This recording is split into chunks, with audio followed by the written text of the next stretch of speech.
Right, here we've got the ice cream cafe as an example of final accounts, and to show you some of the adjustments needed in an example of this type. You can see here the trial balance is up until the 31st of the 12th 2005, and just notice there I've put that's the opening stock here, and I've adjusted that was 2001, sorry, on the handout, put it in as 2005, which is what it should be, 1st of January 2005. Now you can see, and what you should do obviously with this is to go through the trial balance, making a note of where each of the items goes. Now I'm not going to do that, we did that in the lecture, so I won't cover that.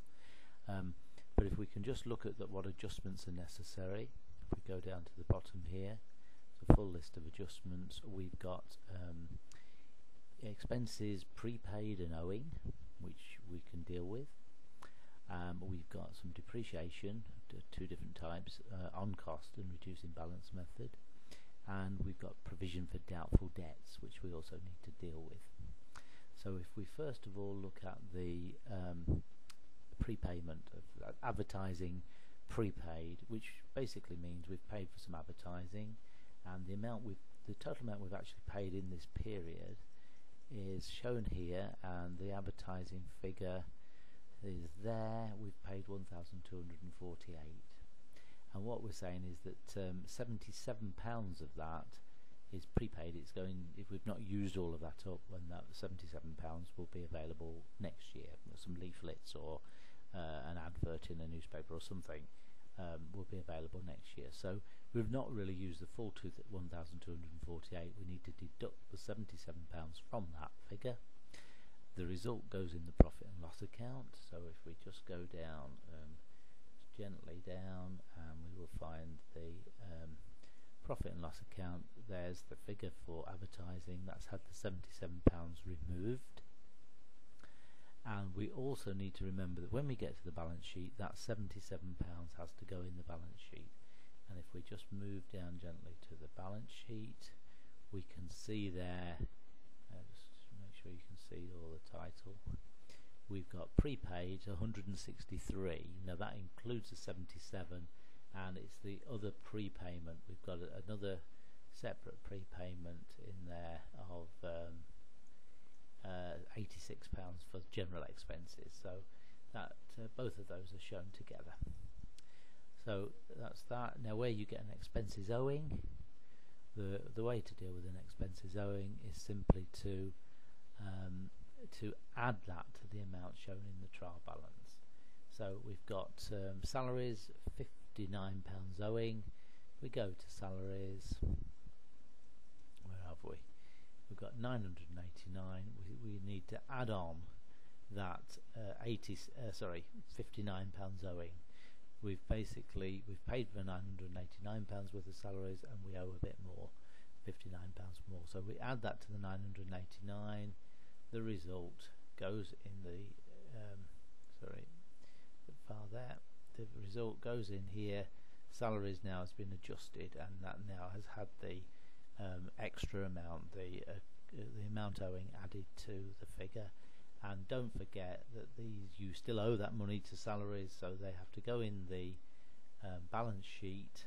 If we can just nip down to the balance sheet, they go in the balance sheet as expenses owing 103, and that's the two amounts of expense owing goes in there in liabilities, because we owe that money. Okay, that's dealt with expenses owing and prepayments. Now we need to look at the depreciation.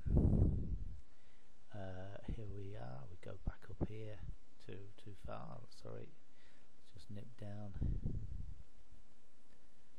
Ice cream cafe. There we are. Going very good. There we are. Now in here we've got some depreciation to do. First of all, on fixtures, 10% on cost, and we can see that we've got £36,609 worth of fixtures. So we need to calculate 10% of that original. That's the original cost of the fixtures. That's what's needed, and that's the depreciation for the current year, 2005. So 10% of that is 3,661. of the 36,000.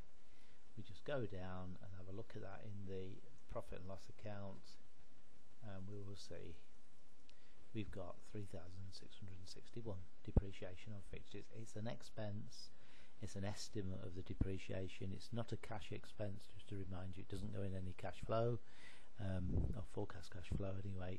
It just goes in there as an expense. It's not a cash item, it's an estimate.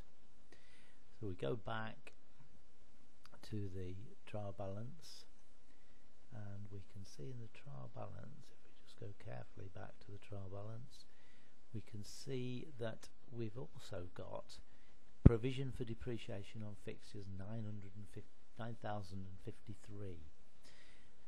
Now this figure is the accumulated depreciation up to the beginning of that current year. So what should we do with that? Now what that shows us is that the fixtures originally cost us 36,000, this figure 36,609, and we estimated that up to the beginning of the current year, that's January 2005, they depreciated by £9,000. So the value at the beginning of the year would have been 36,000 minus the 9,000. That would have been the value at the beginning of this year. When we come to the balance sheet at the end of the year, the value is going to be the 36,000 minus that 9,000, and also minus the current year's depreciation, the 3,661. And if we go into the balance sheet, we can see fixtures here. 36,000 is the original cost minus the depreciation. That 12,000 is the accumulated depreciation right up to the end of 2005. It's the provision in the trial balance, which was accumulated up to the beginning of the year, and it's the amount in the profit and loss account, the 3,661, which was the depreciation of the current year. So we've got the 12,000, that's accumulated depreciation, deduct it from the original cost, we've got our net book value. That is only an estimate of what we think these fixtures are worth. Okay, thank you. Now we'll do the rest of this, the motor vehicles depreciation and the provision for bad debts, in the next short video tutorial. Thanks very much.